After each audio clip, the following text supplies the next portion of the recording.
Hello dear student welcome. तो जैसे इतना सारा पेपर सॉल्व कर दिया, मतलब ये वाला भी पेपर का ऑब्जेक्टिव्स और शॉर्ट नोट बताता हूँ क्या है। देखो, अब इसमें ना भाई मैच द भी आया है। मैच मैच नहीं आना चाहिए, पूरा दिमाग खराब करता है। आ जाओ, क्या दिया है, चलो स्टार्ट करते हैं। One of the objective of financial management. Financial management क्या करेगा भाई, सीधी बात है, रिस्क को कम करने की कोशिश करेगा। Okay, capital budgeting decision does not involve. Capital decision में एसेट को खरीदते, एसेट को देखते, एक्सपेंशन करते। रिकवरी ऑफ डेब्ट वो नहीं करता, वो क्रेडिट मैनेजमेंट करता है। अब ये क्या आपको सॉल्व करके लिखने का था। 5 लाख को क्या करेंगे, माइनस करेंगे किससे, 20,000 से। तो 4,80,000 का डिवाइड बाय 5 करेंगे, तो डिवाइड बाय 5 करने से तुमको 96,000 आएगा। ये हो तुम्हारा डेफिनेशन का फॉर्मूला, कैपिटल बजट में सॉल्व करते हैं। Capital budget does not take into consider time value. तो टाइम वैल्यू भाई मैं बोला ना, टाइम वैल्यू में पे बैक पीरियड आता नहीं है, बाकी सब टाइम वैल्यू कंसीडर करते हैं। इसमें टाइम वैल्यू कंसीडर नहीं करते, पी फैक्टर नहीं देखते।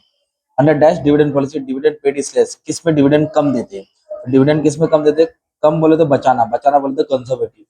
Dash dividend theory, dividend is not relevant for share holder.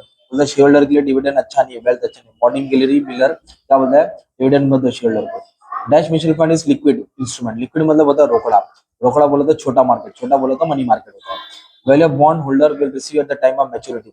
Maturity में उसको क्या मिलता है, रिडेम्पशन। क्या मिलेगा, रिडेम्पशन वैल्यू मिलेगा। Okay, ageing schedule classified debtor on the basis of. Debtor को किस पे क्लासिफाई करते हैं, आउटस्टैंडिंग पीरियड। क्या बोलेंगे, outstanding. Internal dash internal factor affecting company dividend policy. Company के अंदर क्या रहता है वो दिखना है, तो कंपनी का तो रोकड़ा रहेगा ना भाई, बाकी सब बाहर का पॉलिसी रहता है। ओके, अभी आया मैच द फॉलोइंग। तो सबसे पहले अपन हाइब्रिड सॉल्व करेंगे, क्योंकि मैं पहले ही बोला ये हर बार आता है। हाइब्रिड बोले तो मिक्स होता है, इसमें डिबेंचर भी रहेगा और इक्विटी भी रहेगा, तो उसको अपन बैलेंस फंड बोलेंगे। क्या बोलेंगे, बैलेंस फंड। इधर मैं लिख देता हूँ 6 लिख देता हूँ, ठीक है।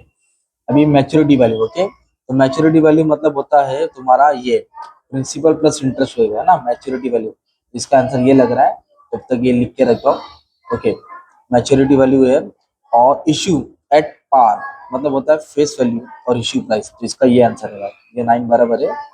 और रिटर्न अर्निंग मतलब घर का पैसा होता है, तो घर का पैसा बोले तो शेयर होल्डर फंड, तो रिटर्न अर्निंग बोले तो शेयर होल्डर फंड होता है। रिप्लेसमेंट ऑफ इक्विपमेंट, ये क्या होगा, रिप्लेसमेंट, हाँ कैपिटल बजटिंग डिसीजन होता है। ओके, ये भी इजी है। बेनिफिट कॉस्ट रेशियो मैंने बोला था, ये किस में आता है, रेशियो बोला ना तो प्रॉफिटेबिलिटी इंडेक्स। ओके, रेशियो बोला तो profitability index. Decision tree diagram risk को एनालाइज करता है, डायग्राम के थ्रू, ग्राफिक रिस्क को क्या करता है, एनालाइज करता है। ओके, और एंट्री लोड किस में होता है मालूम है क्या तुमको, खरीदते वक्त होता है। और खरीदते वक्त बोलो तो ये एंट्री लोड।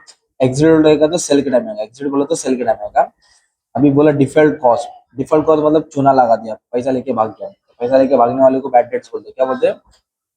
तो बचा क्या, एडमिनिस्ट्रेटिव कॉस्ट मतलब छोटा मोटा ऑफिस का खर्चा, तो वही इन्वेस्टिंग कॉस्ट, सुपरविजन कॉस्ट, तो इसका 10 आएगा। मैथ फॉलोइंग ऐसा रहता है, घुमा फिरा के आता है। बाकी जो भी शॉर्ट नोट्स है उसका भी एक्सप्लेनेशन बना दिया हो, अपलोड कर दिया हो, जो भी एग्जाम में आता है। म्यूचुअल फंड के ऊपर आता है, वेल्थ मैक्सिमाइजेशन स्ट्रेटेजी, तो सब समझा दिया हो, बस आपका काम अच्छे से पढ़ लेना। Thank you very much and all the best for exam. Love you.